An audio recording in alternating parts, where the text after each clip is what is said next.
Ini dengkul lu Bu. Punya gading tapi gede. Gajah. Ikan gajah. Gajah dan mustin. Gede. Gorila. Nah, coba kita cek dulu ya. Ini gabungan kan? Ya. Ya ini adalah gabungan hewannya.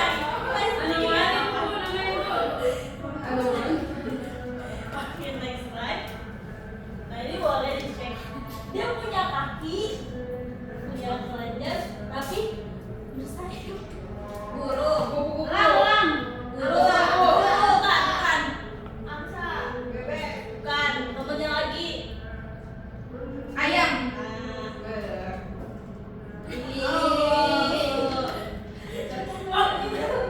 Oke, next slide. Nah ini buntutnya punya bekantan. Kita cek ya. Tapi dia bukan monyet doang. Iya. Itu ngomong. Ya udah, semangat ya, semangat ya. Semangat loh. Jadi tujuan pembelajaran pada kali ini yaitu mengidentifikasi tipe keanekaragaman hayati atau biodiversitas. Oke. Sebelumnya reintegrasi keislaman, ibu mau menyuruh. Tadi yang udah lagi siapa ya? Ustaz udah belum? Udah. Hari ini. Udah. Tadi aku ini yang belum Ibu. Galuh.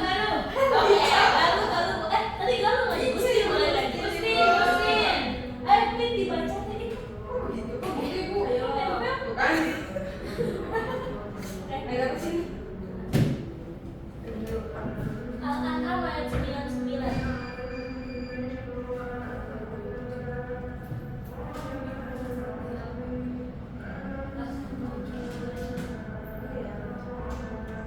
Boleh Gustin? Oke, bismillahirrahmanirrahim. Wa huwal ladzi anzala minas samaa'i maa'an wa akhrajna bihi nabata kulli syai'in wa akhrajna minhu khadiran nukhrij minhu habban mutarakiban wa min najli min dal'iha kinwa daibatun wa jannatin min a'nabi wa zaituna wa ruhmana musyatabiha wa ghayra mutasabi unzuru ila samarihi idza asmara wa yan'ihu inna fi dzalikum laayatin liqaumin yu'minun.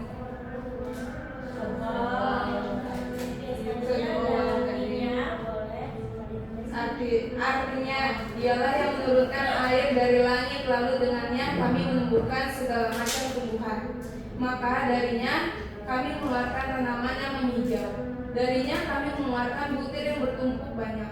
Dari main kurma mengurai, tungkai-tungkai menjuntai. Kami menumbuhkan kebun-kebun anggur. Kami menumbuhkan pula zaitun dan delima yang serupa dan yang tidak serupa. Perhatikanlah buahnya pada waktu berbuah dan menjadi masak. Sesungguhnya pada yang demikian itu benar-benar terdapat tanda-tanda kekuasaan Allah bagi kaum yang beriman. Surah Al-An'am ayat 99. Terutama buat jadi dari ayat itu kita bisa tahu bahwa ada bukti bahwasanya Allah itu udah menciptakan manusia, makhluk hidup itu untuk kehidupan di dunia ini gitu loh. Udah dilihat dari mana? Dari Allah menumbuhkan segala macam tumbuhan, Allah menumbuhkan segala macam hewan, mereka saling berinteraksi, saling berhubungan gitu. Dan dengan manusia juga begitu juga gitu. Oke, selanjutnya kita bisa lihat, perhatikan gambarnya. Di sini ada gambar apa? Boleh kalian lihat, ada gambar monyet, ikan, terus bunga gitu-gitu. Jadi beragam-ragam gitu yang apapun yang Allah ciptakan gitu. Betul, Bu.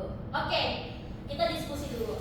Coba kalau misalnya kalian bayangkan apa jadinya kalau semua tumbuhan di bumi ini itu hanya ada satu jenis saja. Udah dibayangin, cuma hanya ada satu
lingkungan di sekeliling, ternyata banyak banget ya jenis makhluk hidup di sekitar kita.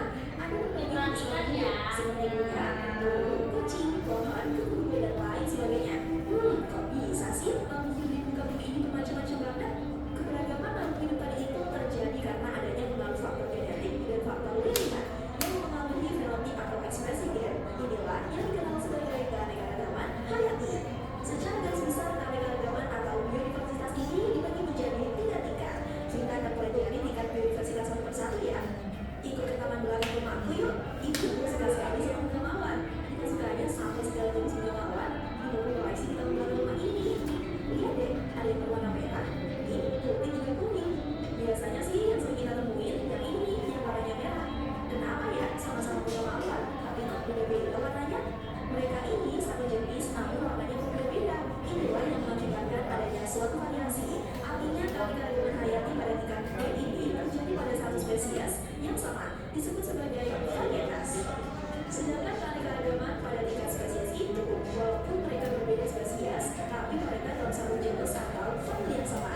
Kemarin aku melakukan kunjungan ke salah satu peternakan di kota aku. Di sana ada banyak sekali jenis hewan. Hewan ternak seperti sapi, kuda, kerbau, kambing, hingga ayam.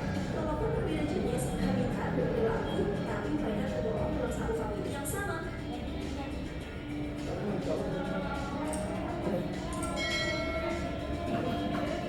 Terakhir, ada keragaman tingkat ekosistem yang terjadi akibat perbedaan letak geografis sehingga mempengaruhi perbedaan iklim seperti curah hujan, intensitas cahaya, temperatur, dan lamanya penginapan. Ekosistem sendiri ada ekosistem darat dan laut yang tentunya memiliki flora dan fauna yang berbeda. Dari ekosistem darat terbagi menjadi savana, di mana ekosistem ini didominasi oleh rumput dan hanya memiliki beberapa pohon yang bisa dijumpai di wilayah tropis. Selanjutnya ada padang rumput, hampir sama dengan savana, bedanya adalah di padang rumput tidak ada pohon sama sekali. Ada juga padang, di mana wilayah ini memiliki temperatur udara yang sangat ekstrim. Pada itu hanya beberapa versi saja di sana. Sama halnya dengan padang rumput dan lainnya, tapi didominasi tumbuhan yang bentuk daunnya seperti jarum. Dan yang terakhir ada tundra, di mana tundra itu kebalikannya dari gurun seperti gunung Antartika. Sedangkan ekosistem perairan itu terdiri dari dua macam, mulai dari ekosistem air tawar, berupa danau, rawa, dan sungai, dan juga ekosistem air laut, berupa pantai pasir, terumbu karang, dan laut dalam. Komponen biotik ekosistem perairan itu terdapat 5 kelompok besar, ada plankton, plankton, neoston, herpes, dan periwiton. Indonesia itu merupakan negara yang sangat kaya akan biodiversitasnya, yang mengakibatkan flora dan fauna di Indonesia sangat beragam ya. Oleh karena itu, kita sebagai generasi milenial harus terus menjaga kelestarian biodiversitas Indonesia. Nah, itu tadi tingkat keanekaragaman hayati yang bisa kamu pahami ya. Oke, semangat terus ya belajarnya. Sampai jumpa. Oke, jadi dari video tadi kita akan Ibu akan menjelaskan sedikit dari video tadi gitu. Jadi keanekaragaman hayati itu adalah variasi makhluk hidup yang terdapat di bumi, baik itu hewan tumbuhan maupun mikroorganisme beserta ekosistem tempat mereka hidup. Tadi ada ekosistem laut, daratan dan sebagainya gitu.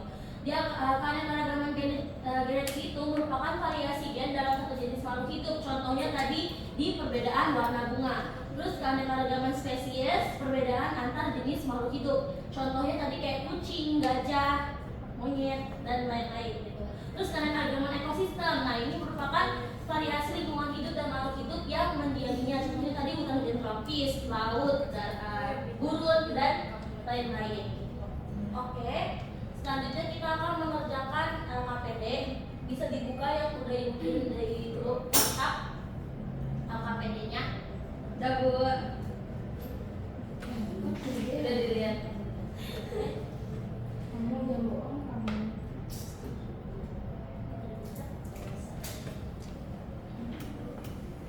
Oke, jadi di KPD-nya kalian bisa jawab dulu nanti kenapa Indonesia disebut sebagai salah satu negara dengan keanekaragaman hayati di dunia. Itu dari gambar ini ya. Terus next slide.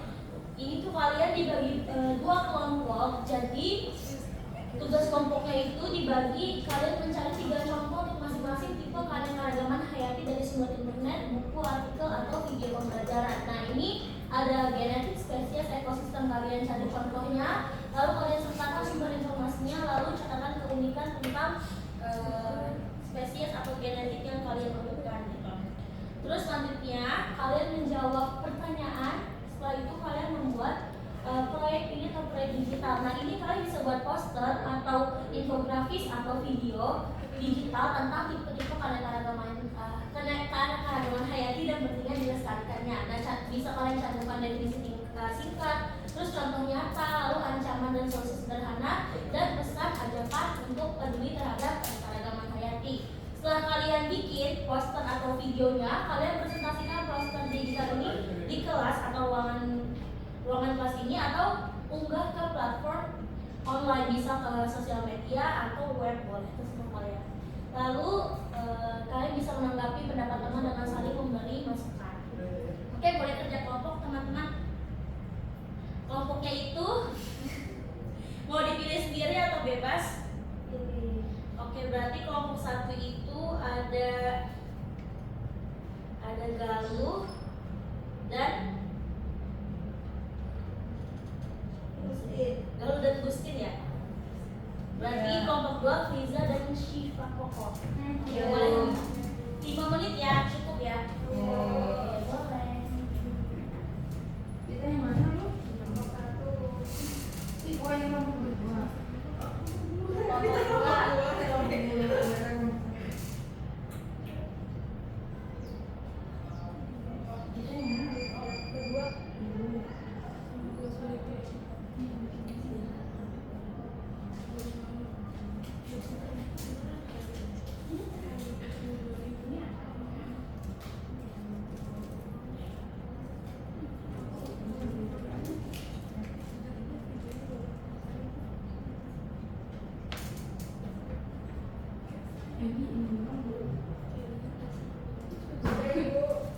Oke, boleh kelompok berapa dulu yang mau maju? Kelompok 1.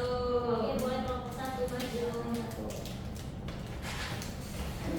Jawab table dulu ya, baru ya.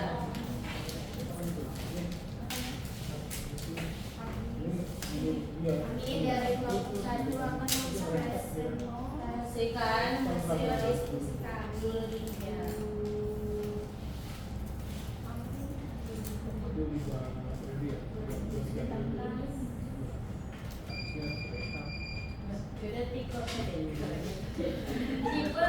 Tipe keanekaragaman hayati dari genetik. Contohnya ada padi IR64, padi pari, padi lokal varietas, dan juga rojo lele. Kemudian sumber informasinya itu kita ngambil dari artikel Balitbangtan Pertanian, di mana catatan keunikannya berupa varietas padi memiliki punya rasa, bentuk bulir, dan ketahanan hama yang berbeda. Sedangkan tipe keanekaragaman hayati yang sudah spesies, contohnya ada harimau Sumatera, badak Jawa, dan juga jalak Bali. Sumber informasinya ini didapat dari WWF Indonesia, di mana catatan keunikannya ini ketiganya endemik Indonesia, statusnya terancam punah. Kemudian dari tipe keanekaragaman hayati yang ekosistem, contohnya ada hutan hijau tropis Papua, Karang Raja Ampat, Rawa Gambut, Kalimantan. Nah, sumber informasinya ini kita mengambil dari KLHK dan National Geographic, di mana catatan keunikannya berupa rumah bagi ribuan spesies yang berfungsi menjaga keseimbangan iklim. Selanjutnya menjawab pertanyaan yang pertama, manfaat adanya variasi genetik pada tanaman hidup yang kalian saya temukan itu ada padi, bikin hasil panen tahan hama dan cuaca ekstrim. Jadi satu punya pilihan jenis padi yang cocok dengan kondisi tanahnya. Lalu yang kedua, yang kami temukan itu yang paling terancam punah itu badak Jawa, karena populasinya tinggal sedikit dan habitatnya semakin sedikit. Terus yang ketiga itu yang paling mendesak untuk dilestarikan di daerah yang kami temukan itu, kami rasa ekosistem rawa gambut paling mendesak karena sering kebakaran hutan, rusak dan spesies punah dan terjadi bencana alam. Lalu usulan ide sederhana kami itu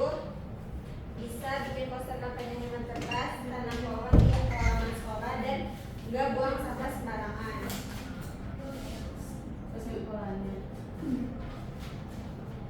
Jadi kesimpulannya ini dari hasil diskusi kami bahwa kami paham keanekaragaman hayati ini sangat penting untuk kehidupan manusia. Kenapa? Karena keanekaragaman keanekaragaman hayati seperti genetik, spesies, ekosistem itu saling berkaitan dan saling mendukung. Islam juga mengajarkan kita sebagai khalifah di bumi harus saling menjaga dan merawat ciptaan Allah, karena semua makhluk hidup adalah tanda kebesarannya seperti yang disebutkan dalam surat Al-An'am yang terus dibacakan.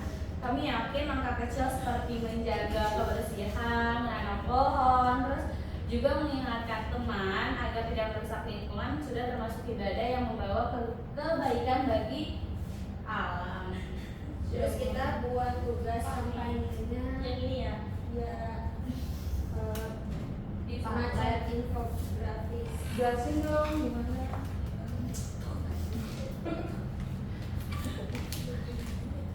Nah, di sini tuh ada pengertian keanekaragaman hayati, ada tipenya. Pengertiannya apa tuh?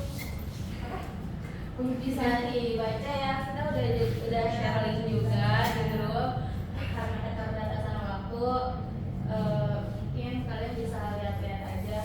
Jangan lupa like, share, dan komen. Iya. Sekian Bu. Oke, tepuk tangannya buat kelompok 1. Keren ya mereka buat infografis gitu ya. Nanti di like dan di share ya kawan-kawan. Baik. Oke, boleh selanjutnya kelompok lagi. Nomor 2.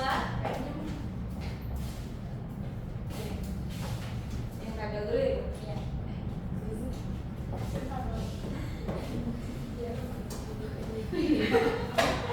Baik, assalamualaikum warahmatullahi wabarakatuh. Waalaikumsalam warahmatullahi wabarakatuh. Oke. Jadi kita akan apa ya? Kita akan mempresentasikan hasil diskusi kami.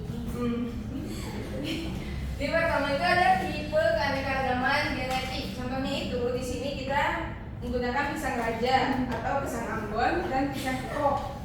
Sumber informasinya itu di buku botani Nusantara ya.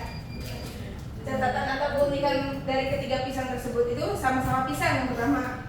Yang kedua, beda rasa, tekstur dan juga kegunaannya. Selanjutnya ada tingkat spesies, di mana contohnya di sini kita milih komodo, orangutan, Kalimantan dan juga elang Jawa. Sumber informasinya itu kita dari National Geographic. Catatan keunikannya, ketiga hewan tersebut langka dan beberapa hanya ada di Indonesia, contohnya komodo. Yang tipe keanekaragaman yang terakhir itu tingkat ekosistem. Contohnya itu ada hutan mangrove, padang rumput, savana di NTT dan juga Danau Toba. Informasinya kita ambil dari Kementerian Lingkungan Hidup. Catatan keunikannya itu mereka bertiga berfungsi melindungi pantai dari abrasi dan mendukung banyak spesies di dalamnya. Terus selanjutnya mau jawab pertanyaan ini.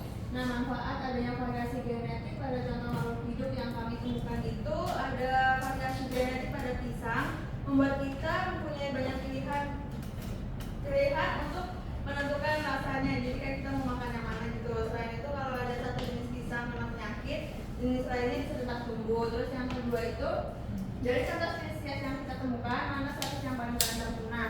Nah, menurut kami yang terancam punah itu ada komodo, karena habitatnya terbatas di NTT dan rawan gangguan manusia. Terus yang ketiga itu, menurut kelompok kami, tipe keanekaragaman mana yang paling mendesak untuk dilestarikan? Jawabannya itu ada mangrove di pesisir perlu dilestarikan, karena kalau mangrove rusak, pantai bisa erosi dan banyak ikan yang hilang. Terus yang keempat itu ada usulan ide sederhana yang bisa kami lakukan di sekolah untuk membantu menjaga keanekaragaman hayati itu bisa dengan membuat taman sekolah yang ditanami tumbuhan lokal, adakan program adopsi pohon, serta ajak warga sekolah tidak merusak tanaman. Nah, kesimpulannya itu, setelah mempelajari tipe-tipe keanekaragaman hayati, kami sadar bahwa Indonesia sangat kaya dan harus dijaga bersama. Keanekaragaman ini adalah nikmat dari Allah yang wajib kita syukuri dan pelihara. Ini yang nomor 2. Oke. gelap. Oke, lanjut.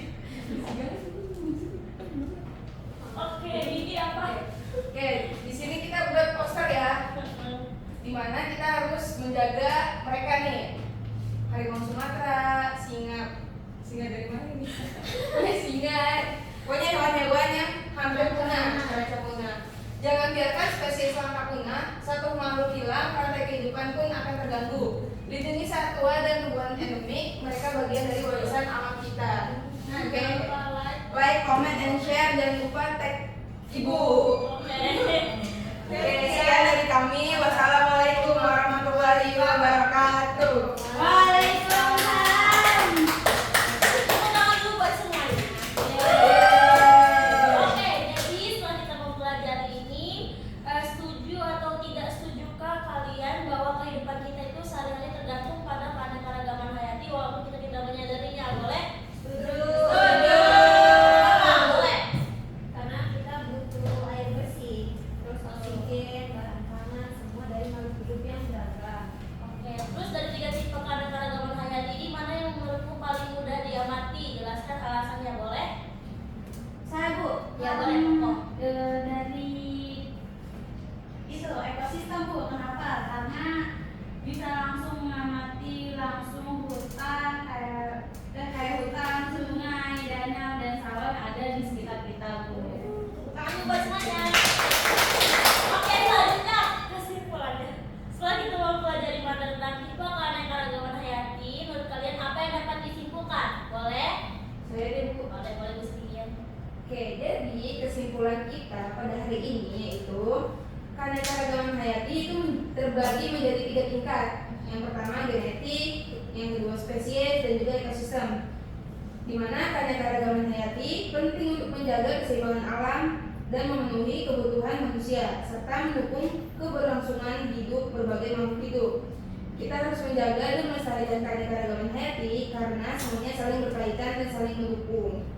Tepuk tangan buat Gusti. Jadi kita harus saling menjaga gitu, karena semuanya saling mendukung dan saling terhubung buat kita semua.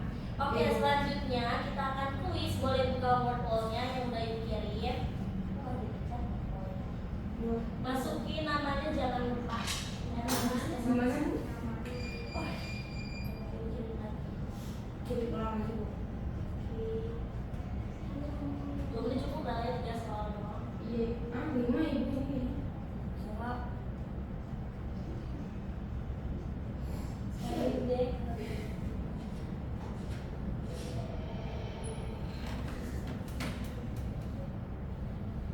Boleh dijawab.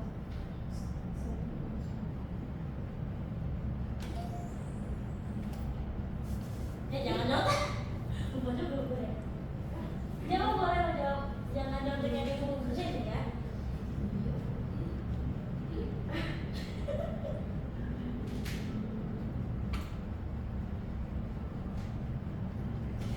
Jangan lupa pakai nama.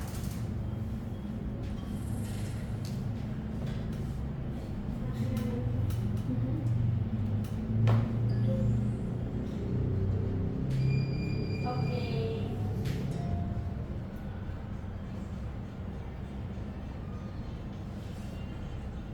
Sudah berapa ini?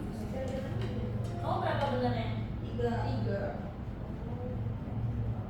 Guspin, siapa lagi yang bener semua? Ya.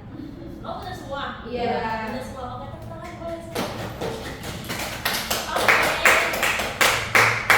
Udah. Sekian.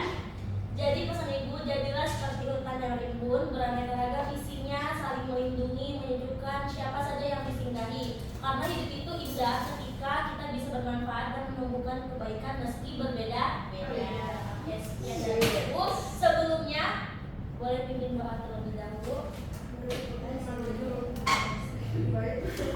Pak, pelajaran